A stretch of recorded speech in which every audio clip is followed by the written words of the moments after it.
Bonjour Frédéric. Alors Bonjour. après le Danemark, direction la Finlande pour le Oui. président de la République Emmanuel Exactement. Macron, pourquoi faire ces déplacements là-bas?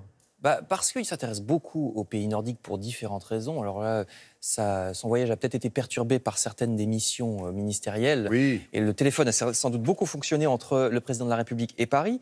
Mais il a quand même assuré cette double visite au Danemark et en Finlande. Pour le Danemark, vous allez le voir avec la reine Margrethe II, Marguerite, qui règne sur le Danemark depuis 1972. Ça, c'était pour le banquet d'État mardi soir.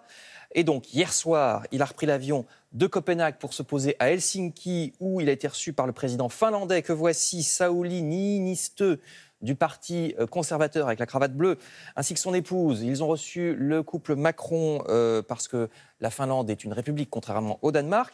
Alors, la Finlande, où il est en ce moment le président de la République, au sens propre, c'est plus la Scandinavie, hein, c'est plutôt un pays baltique. Le finnois, par exemple, la langue n'a rien à voir avec les langues scandinaves que sont le suédois, le norvégien, pourtant très voisins.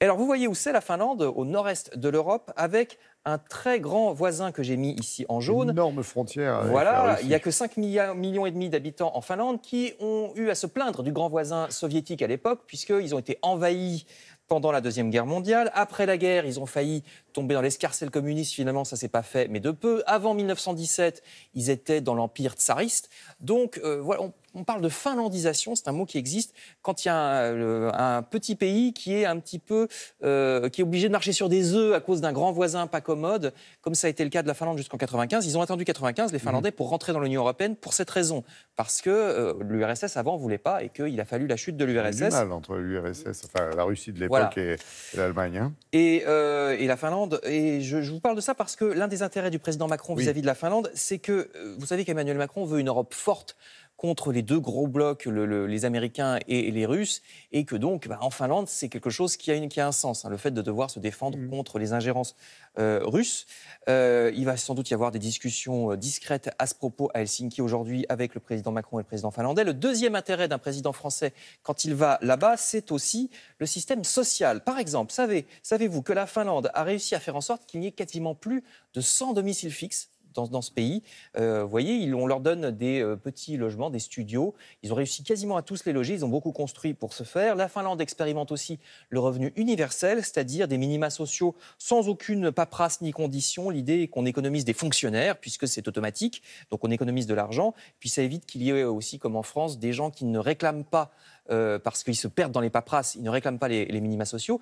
Enfin, la Finlande, c'est aussi un pays qui est très réputé pour son système scolaire. Comme vous le voyez ici, ils sont très bien placés dans les classements internationaux, les petits Finlandais.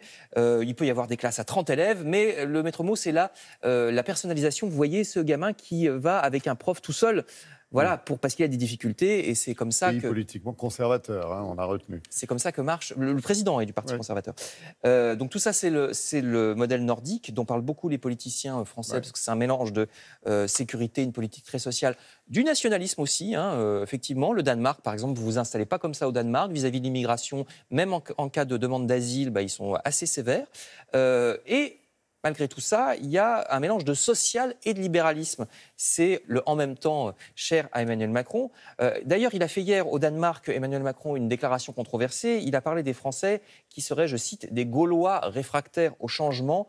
Il a souligné qu'au Danemark, on peut être viré par simple SMS dans une journée. Alors c'est vrai que c'est aussi ça le système nordique, c'est-à-dire qu'il y a une grande flexibilité. On peut perdre son boulot très facilement, mais si on le perd, eh bien, on touche pendant jusqu'à 2 ans des indemnités de chômage de 90% du salaire. Donc c'est pas mal, c'est la flexi-sécurité, flexibilité et sécurité aussi. Vous n'ignorez pas que le gouvernement français est très décrié en ce moment pour avoir fait beaucoup de libéralisme et pas beaucoup de social. On verra s'il s'inspire des Finlandais pour faire du social à partir de cette rentrée. Merci Frédéric pour ce décryptage.